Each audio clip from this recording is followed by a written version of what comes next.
Continuamos con el curso de cálculo diferencial. Vamos a ver lo que es la gráfica de una función. Y arrancamos por la definición de gráfica de una función. Entonces, nosotros tenemos que una función f en este caso envía elementos de A, del conjunto a el conjunto B, que serían los elementos O Y, que se definen estos elementos de B. Estos elementos son la imagen mediante f de x. Ahora, la definición de gráfica de una función me dice que es un conjunto de parejas ordenadas de la forma x, y o x, f de x, que es la imagen de x, ¿sí? De tal forma que se representan en el plano cartesiano, ¿sí? Ese conjunto de puntos, y les voy a explicar ahora cómo se representan, teniendo en cuenta que los elementos x pertenecen al dominio de la función y los elementos y o la imagen de esos de x, ¿sí? Pertenecen al rango de la función. Entonces, teniendo en cuenta este ejemplo, que es esta función del valor absoluto de x más 2, vamos a tabular y vamos a graficar aquí en el plano cartesiano para comprender un poco mejor a qué se refiere esta definición. Vamos a graficar los siguientes puntos.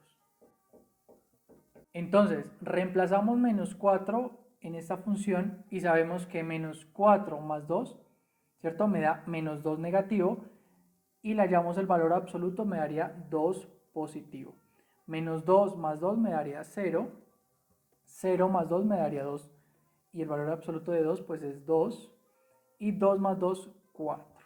Muy bien, ya tenemos las parejas ordenadas. Miren. La pareja ordenada menos 4,2, menos 4 en x, 2 en y, menos 2 en x, 0 en y aquí 0 en x y 2 en y, 0 en x y 2 en y. ¿Sí? Voy a trazar la línea aquí. Bueno, aquí me quedó. Aquí sería 4.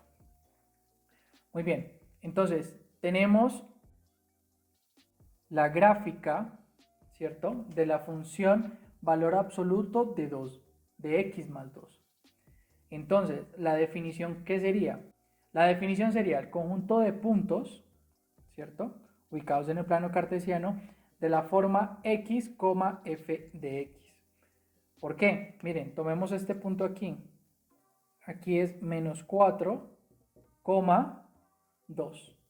Si se dan cuenta, este es el valor de x y este es el valor de la imagen de x.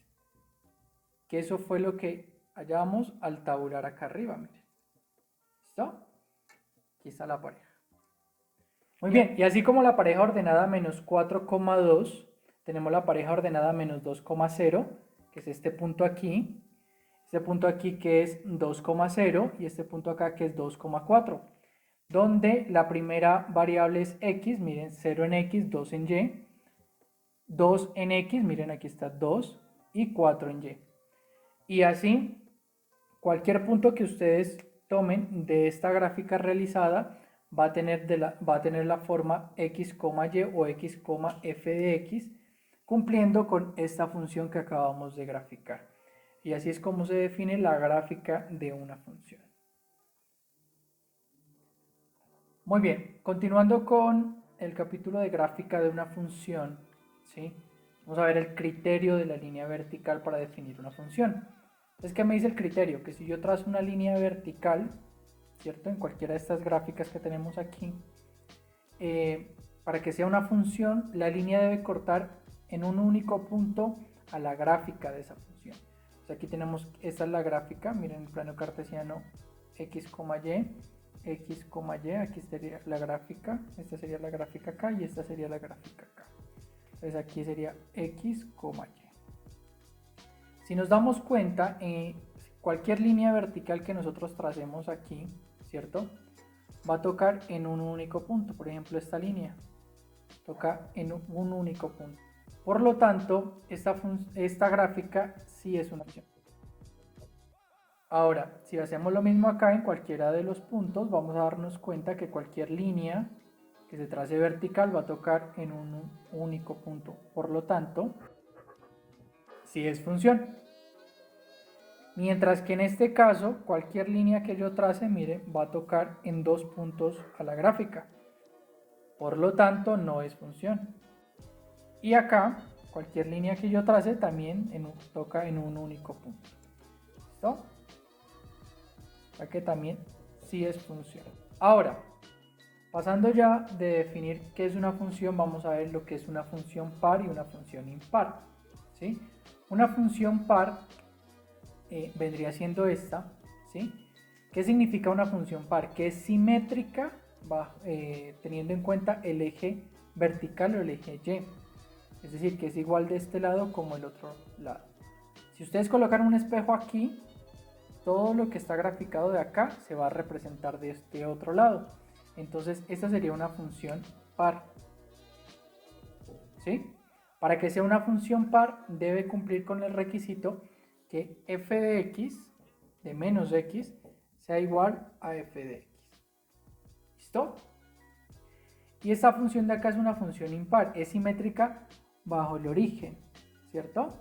Entonces, miren, todo lo que está aquí representado hasta acá, si colocamos un espejo, se ve representado hacia abajo de la misma forma, ¿sí? Y cumple con la condición que f de menos x es igual a menos f de x. ¿Listo? Esta sabemos que no es función y esta no es par ni tampoco es impar, ¿sí? No cumplen ninguna de las dos. Muy bien, vamos a ver unos ejemplos de funciones pares e impares.